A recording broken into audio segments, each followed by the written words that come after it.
صادقو saaxib ii waran xaaladda ka waran waa fiicanahay saaxib warniyo waa la yaaban yahay magaaladan iyo shidadeeda aad u damban lahayna dambi korkol koo saare soo walaas waliyaa ma saaxib wixii dhacay iskiilow kowdhe horena aan uga sii soconno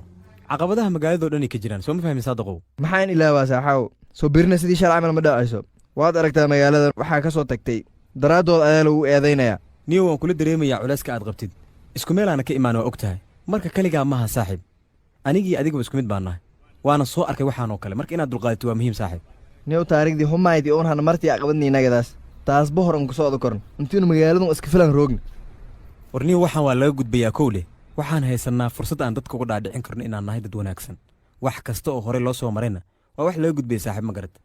waan gartay laakiin dadkan waxaan uga aaminsan yihiin ma ka tirmayso tahliilow saas wax ogaaw waan gartay hadalkaaga kowdhe laakiin isdeji niyahow aniga ayaa kula jira sooma ogid dadkoo dhanna isku mid ma ahanoo fikirkaas ma wada qabaan dad badan oo wanaagsanaa jira niyahow oona fahmi kara marka inaa isdejisto waa muhiim saaxib waan gartay saaxib laakiin waxaan ka baqayaa in dhibaato kale nagu soo gaarto intaan isku adkaynayno deegaankan saadaqow saaxib barnaba ha niyad jebin mar kale ayaad nolosha dhisi kartaa sooma ogid ninka ragga ah sidiisuna inuu niyad jabo looma baahna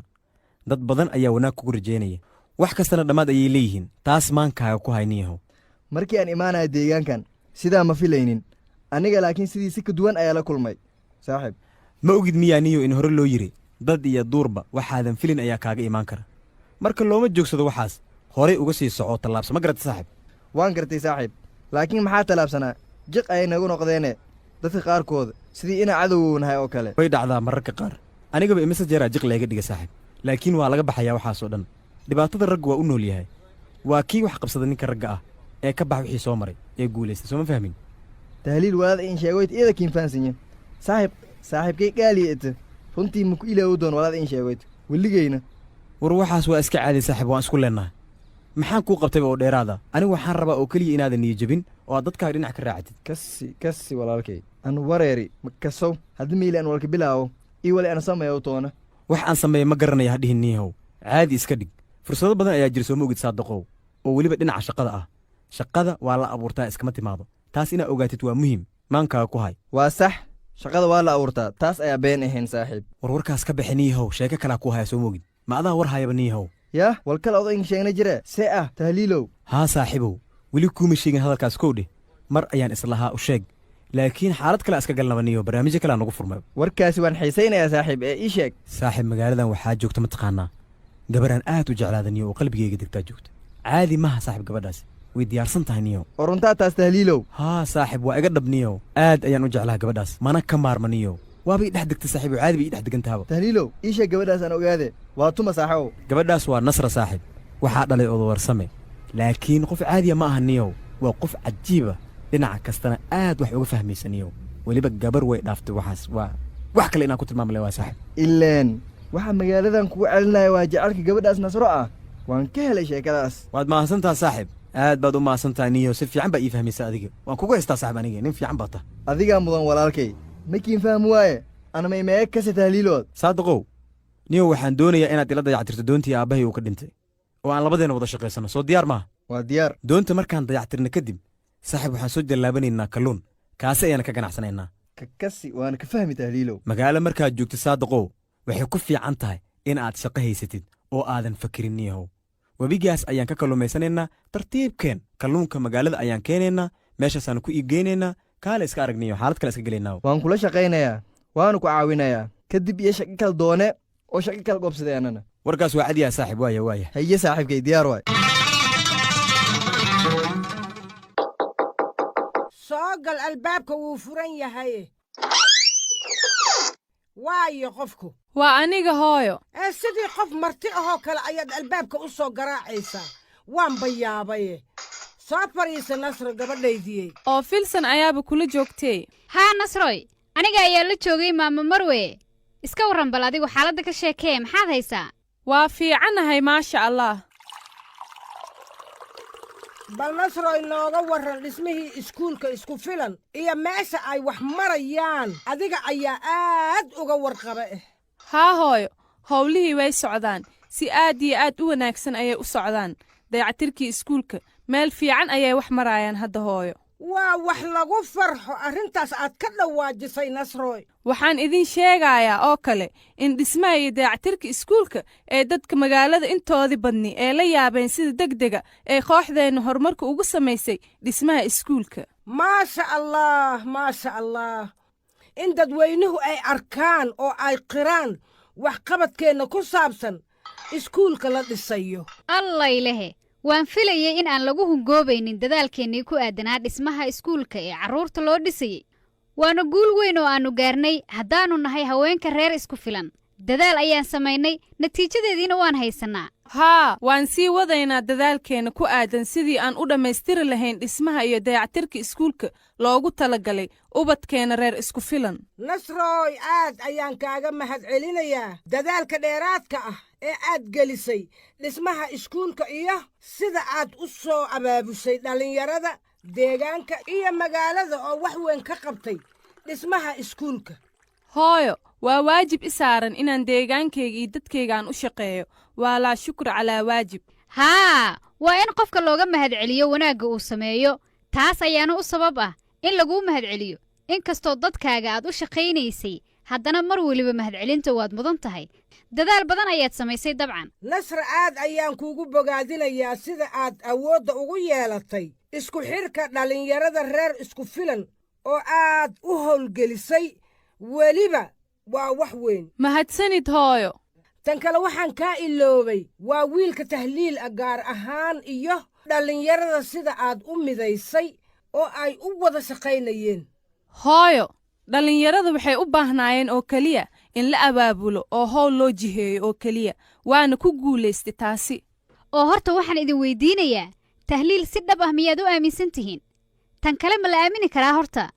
mise laga yaabaa inuu khiyaano wato si loo aamino? anaad wayba aaminsanaa antahan raab badan ila qaban ani tahliil u safayla in isbedeli oya waana ku muuqata isbeddelkaasayti. waa sax, waa run. wiilkan tahliil ah waan wada ognahay sida uu meesha xun uga soo laabtay kadib markii uu magaalada isku filan ku soo laabtay. waad og tihiin inuu durba bilaabay inuu daryeelo doontii aabbihiis si uu ugu shaqaysto. waa run arrinkaasi. tan kale waad aragteen sida uu dhallinyarada barakacayaasha ula shaqaynayey, sida uu bulshada uga dhex muuqdo. oo waad aragtaan dhismaha iskuulka sida uu noola shaqaynayey. marka way caddahay inay dhab ka tahay ku soo laabashada bulshadiisa. haa, waa sax arrinkaasi. annaga qofka waxa aan ku qiimaynaa waxa aan ka aragno oo keliya. haddeer tahliil waxa uu u muuqdaa qof isbeddelay oo bulshada wax la qaybsan karo. waa aragtidayda. haa, runtow maamarba sida tahliil uun dhanku wada argahayna dhammaantayna xilligan la roogo. waxaa ila habboon in wax kasta aannu ku qiimayno aragtideenna iyo waxa markaa inoo muuqda. horta maamarwoy, qofka wuxuusan asiga ahayn iskama dhigdhigi karo. tahliil intaas leeg ayuu been inoo sheegi karaa. ma u malaynaayo in wax khiyaanaha hadda ay u qarsoon yihiin wiilkaas. filsaney, su'aal ma ku weyddiin karaa adigoo raalliya? haa, waad i weyddiin kartaa maama marwo. i weydii. wiilkan tahliil ah maxaad uga qancaysaa si aad u aaminto oo fakarka qaldan ee aad ka qabto kaaga baabbi'i karaa? ilaan qofka waa in la qanciye. haa, waa runtaa. waxaad uga qancayso soo sheeg filsanay. mar dhow waxaan la kulmi doonaa oday warsame iyo tahliil si aan u wada hadalno saddexdeenna. kulankaas ayaa mar dhow dhici doona. waa kulan aan leenahay saddexdeenna, aniga iyo oday warsame iyo weliba tahliil. waxaan ku weyddiiyey iigama jawaabin. maxaad doonaysaa inuu kuugu qanciyo wiilkan tahliil ah si aad u uurfiyoobaato?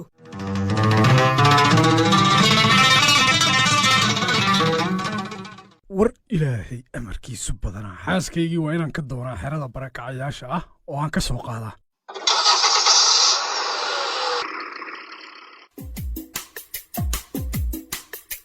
asalaamu calaykum waraxmatullahi wabarakaatu. suldaan ii warran. wacalaykum salaam sheekh cilmi, see tahay? suldaan, bal ii warran xaaladdiinna ka warrama. annagu waa nabad qabnaa alxamdulilah, aadaan u fiicannahay. gaariga isoo ag joogsaday ayaan la yaabannaa, adiga kuuma malaynaynin sheekh cilmiyow. haa, anigaa watay. waxaad iiga warrantaa bal xaaladda dadkii barakacayaashaha bal iga warran suldaan haa iidan faylha jawaahiran iyo liroogda oo haddii qoysas li'il doran daacuun calool baxnaaniya haysto oo liroogta bismillaahi raxmaani raxiim daacuun calool ah waan gartay waa dhibaato haddii daacuun calool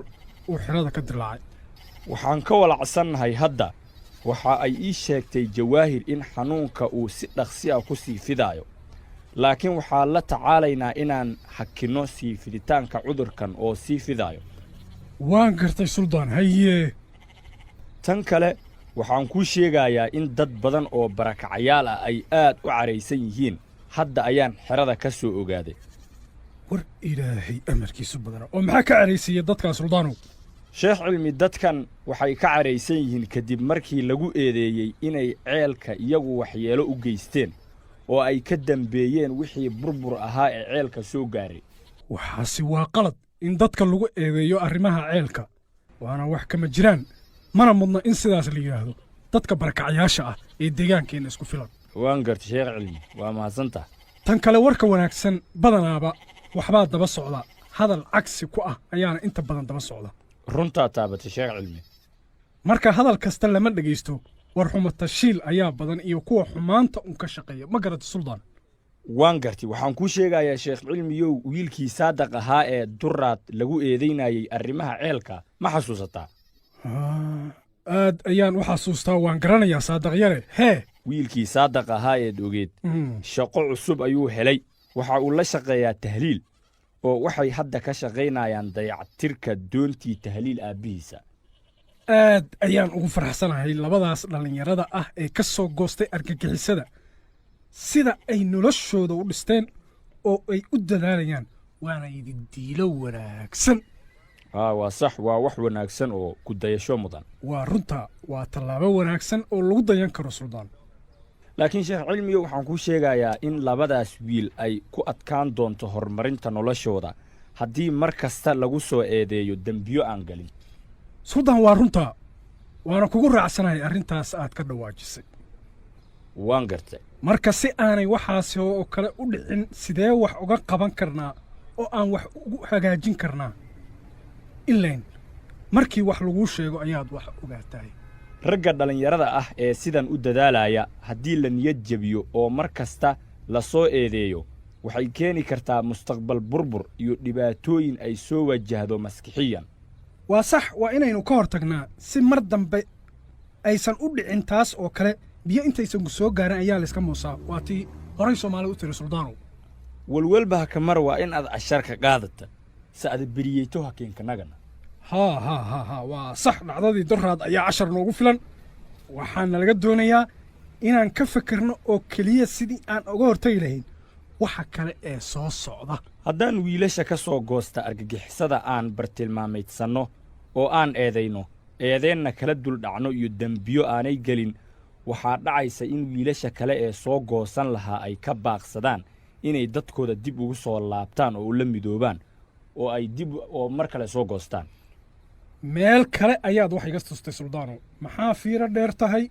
waa sax dhallinyaradii soo goosan lahayd ma imaanayaan hadday maqlaan in la dhibaataynayo kuwii horay u soo goostay haa waa taasutan aan ka hadalahay soo caqabad maaha ha waa dhibaato weyn waa inaan xal deg deg ah u helnaa arrintan suldaanow sheekh cilmi iyo adeer suldaan saatiin caafimaadkiinka waramaba waa nabad weyn jawaahir haye haa hasii nagaday way bahaqaadaday biyo iyo daawo bal isii sugaa insha allah waaya jawaahir adeer suldaan ana way bahaaye fikir oo keliya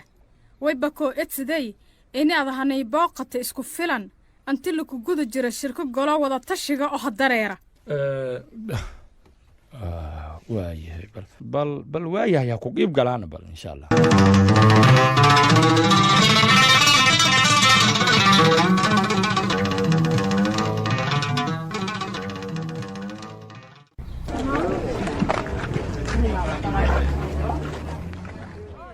tahliil kaale adeer halkan bal kaale haye adeer waay kan wax dare miyaa jirana filsan ii imow adeer adiguna waan kuu baahanahay bal kaale haye adeer warsame dumar ayaan la socday oo isugaya dhib ma laha dumarku way ku sugayaan adeer arrin yar oo muhiima ayaan rabaa inaan kaala hadle ii dulqaado waayahay adeer warsamo waayahay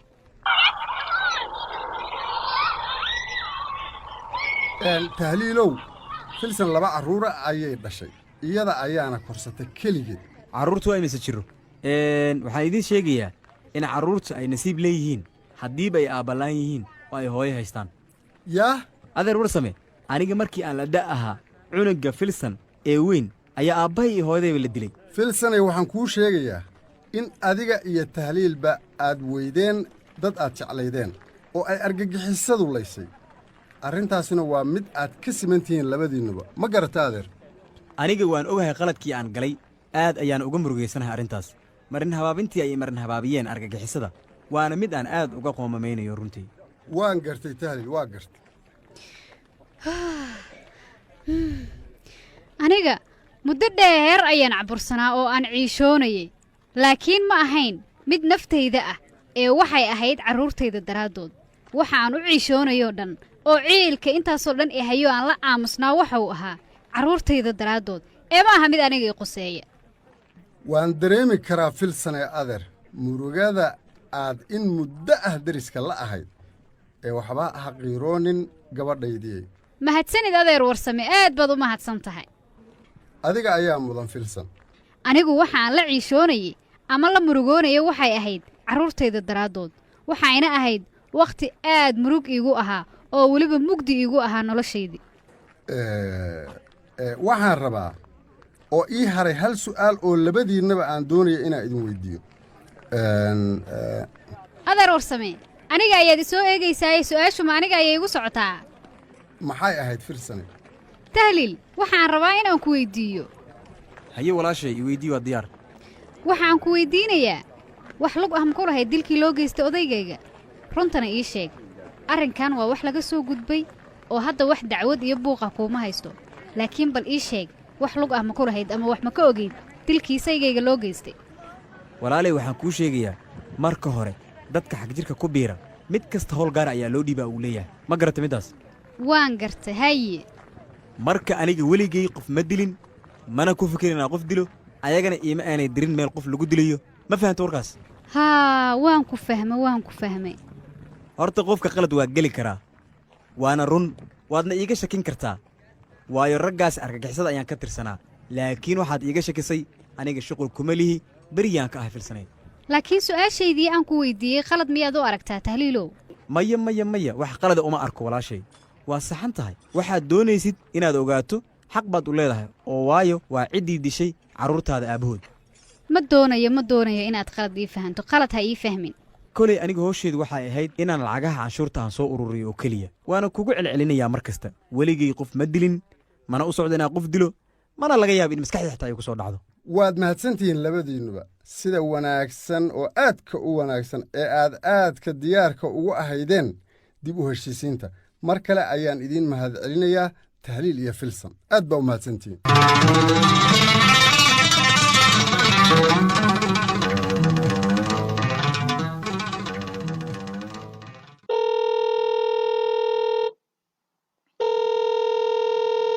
halow assalaamu calaykum marway sa'adta bal caafimaadka idinka waran waan fiicanahay jawaahir ee adiga xaaladdaada ka warran alxamdulilah maasha allah eed yallan miiranyo bal ka waran bal dhiniga balse lahaay waa khayr ii warran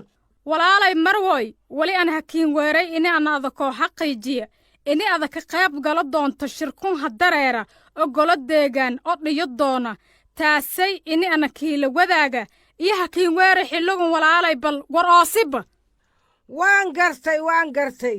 walaashay aad iyo aad ayaad u mahadsan tahay shirkun golo deegaan oo dhiyo doona una eed iyo muhiimninka iyo haddii una enna harraabta reer isku filan marki lan fiiriya xaalado hadda ka teegan deegaanka isku filan waa run walaashay been ma aadan sheegin shirkaasi aad ayuu muhiim noogu yahay haddaannu nahay dumarka ree isku filan waana ku mahadsan tahay wargelintaada ku aadan shirka dhici doona haa walaalay ada mudan saasana hakiin weeri xilligun waana eed aan mahadsanto ka salaamahay walaalay qaaliyey waa yahay anigana hadda waxaan wacayaa haweenka kale si ay uga soo qayb galaan shirka ilaan meel lagu kala haro lama jooga maantee haa saasay weel walaalay oo hanraabta kalena wac oo ka wargeli adana kheerana kiin rajeeya walaalay halow jawaahir ii warran walaal see tahay filsanay walibana hakiin weeray inaana kiila wadaaga shirka golo deegaan ee dhiyahaya hanraabta reer isku filan walibaana fadahaya in iyo ha ka dhex muuqdan shirkaasay saasay dartiya iyo hakiin weeri waad mahadsan tahay walaal jawaahirey sida aad iigu soo wargelisay ka qaybgalka shirka golaha deegaanka inaan ka soo qaybgalana waa arrin muhiim ah aad baad ugu mahadsan tahay wargelintaada walaalay adi mudan walaalay filsanay walaal qaali waayahay sidaas ayaa inoo ballan ah waayahay jawaahirey haye haa waayahay walaal filsanay haye waayahay walaal halow yaa waaye waa aniga waa marwo walaal cambaro haa marwo ii warra walaal see tahay waa la fiican yahay cambaro adiga xaaladaada ka warran waa la nabad qabaa marwo walaal waxaan kuugu casuumay shirka golaha deegaanka ee dhici doona inaad ka soo qayb gasho adiga iyo haweenka kaleba waa inaad nagala soo qayb gashaan shirkaasi waan eegayaa bal marwo shirkaasi muhiim ayuu noo yahay waa inaad ka soo qayb gashaa cambarooy yaan lagaa waayin goobta shirka looma kala maqnaan doono sidaa la soco waan isku dayayaa inaan imaado walaashayay nabaday waan imaan doonaa nabaday cambarooy